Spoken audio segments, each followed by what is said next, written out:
Take your seat. There we go. Take the seat once again. Question your comments. Seat your take. Hi guys, welcome back to Naked Security Live. I'm Harry, joined by Doc as Hello, always. folks. Please leave your questions in the comments below, and we will get around to answer them live. And if we don't, I'm sure we'll get around to answering them after the live stream. So, Duck. Yes. Cyber Monday and Black Friday yes. are rapidly approaching. I made a little graphic. We're going to be seeing a lot of that. Yes. In fact, what's crazy in the UK, where our Thanksgiving is on a Sunday and it's already happened, so we don't have Thanksgiving like the US, so we don't have Thursday off and then take Friday off as well to make a long weekend. Yeah. So we've never had Black Friday, but now we've adopted it. Of course, because there's no need to pin it to a Friday, I got my first Black Friday special deal on the 1st of November. Yeah. And then I actually received one earlier this week saying, hey, it's Black Friday week. You're thinking, that's rather weird. Is it a day? Is it a week? Is it a month? Is it a year? And the point is that actually whatever you do on Black Friday to improve your security, because Black Friday fears have motivated you to do that, make sure you keep on doing it for the rest of the year. Yeah. So you'll see a million tips out there, special things for Black Friday. We'll talk about some of them. But the key thing is, if you up your game, if it takes Black Friday fears to make you up your cybersecurity game, don't fall back into bad habits afterwards. Yeah. Think of it like Quit Smoking Day.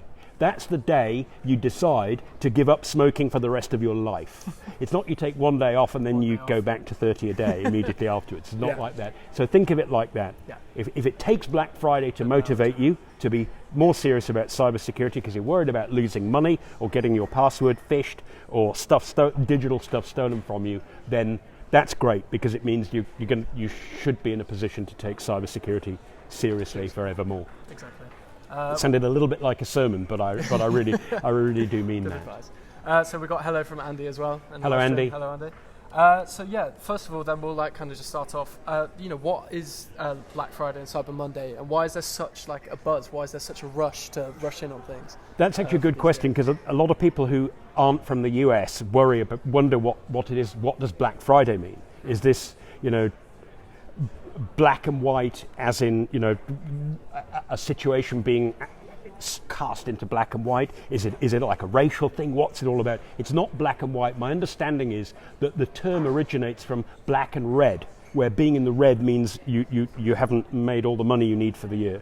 And my understanding is that because of this long weekend in the US, where Thursday's Thanksgiving, Friday everyone takes it off, and the shops would offer big sales, it became such a major part of the selling year, like Valentine's Day is to florists, that the average business that sells the kind of thing that you would buy on Black Friday, they did so well that they actually took their business from being in the red for the year to being into the black, and the rest of the year is how they would make their profit. Yeah. So the reason why it is perhaps it is a good motivator for cybersecurity, now that Cyber Monday's there for you to get all the deals you didn't get in the real stores on the Friday, I guess the big difference is the volume, the frenzy, the marketing, the sense that you might miss out. Yes, definitely. So for most people, although, as I said at the beginning, tip number 0 is make sure that whatever you do on Black Friday, you keep doing it, because it still matters.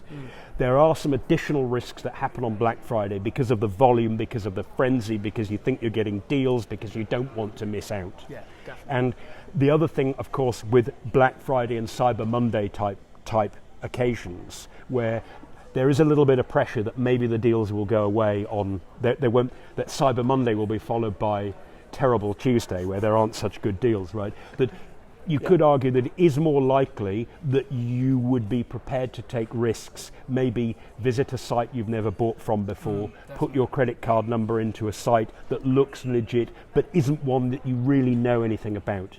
So there is that risk that you're bombarded with deals. Maybe you'll go somewhere that you wouldn't normally be inclined to. Definitely. So if in doubt, just stop, think, connect. Yeah.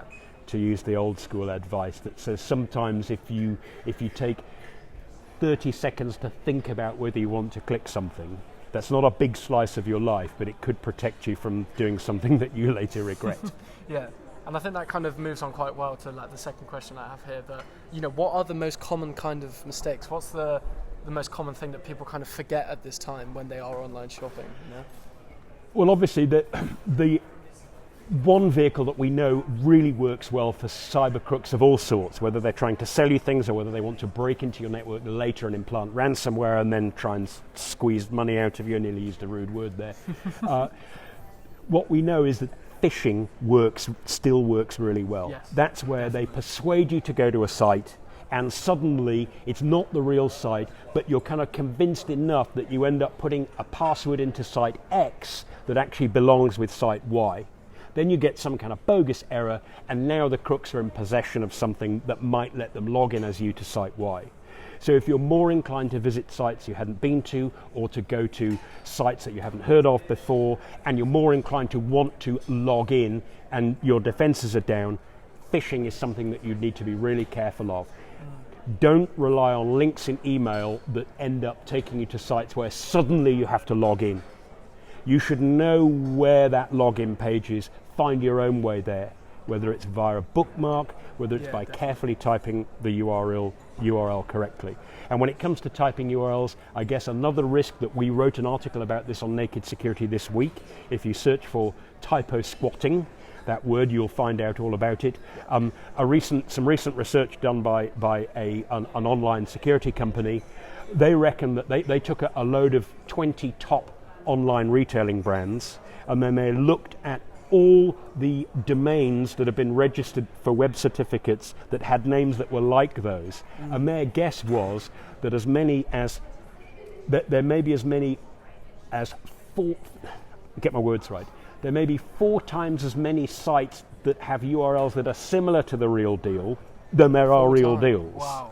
So in other words, if you're not careful about how you type, or if you click a link and then you look at the address bar just casually, you know, you may see some 2 V's look like a W, a capital I looks like an L, a 4 looks like an A. Yeah. If you use non-Roman, non-Latin characters in the name, you might be able to use the Greek letter chi, which looks like an English X, or you might be able to use a Russian A, which isn't the same character. It doesn't actually match, but it kind of looks well enough. Yeah. So as with phishing, where you're going to put your password into a fake site, be careful of actually going to sites where you think you're actually dealing with somebody, even if they're not asking you for a password. They may say, hey, you can enter this survey, take this survey, put in some data, you can enter a competition, you might win something. You might be tempted to try that. What's the harm in giving away a little bit of data, even if there's almost no chance that you win something? Well, the problem is if the reason for the person collecting the data is specifically to use it against you in some cybercrime in the future, that's a very good reason not to put it in there. Definitely. So if in doubt, do not give it out. Yeah. That advice applies all year round and twice as much on Black Friday and Cyber Monday. Yeah. We just had a few people in the comments. Teresa saying hello once again. Hi Teresa, welcome back. Thanks for coming. And also saying, Suzanne just saying that she always saves a fortune on Black Friday. So it's that whole thing of, if you feel like you see your family or your friends kind of getting deals as well, that could be another incentive to, you know, join the trend, basically, isn't it? And you know, it depends who you ask. I'm not a retail expert. I'm not really that much into sales. I tend to buy things when I either need them or have decided I want them, and I don't care whether it's Friday, Wednesday, or Tuesday. But you know, there is some research that suggests that many of the deals may not be quite that special. So don't be suckered. And I have actually seen a site that I would have expected better of, that I noticed their prices seemed alarmingly high, much higher than I remember last time I was in the shop, and their online prices were way high, but there was a Black Friday deal that was giving me this huge amount of money off, and the price was indeed slightly cheaper, but it wasn't. They basically put the price up to put it down. So, you know, again, that's not a cybersecurity thing, that's just a kind of reality check.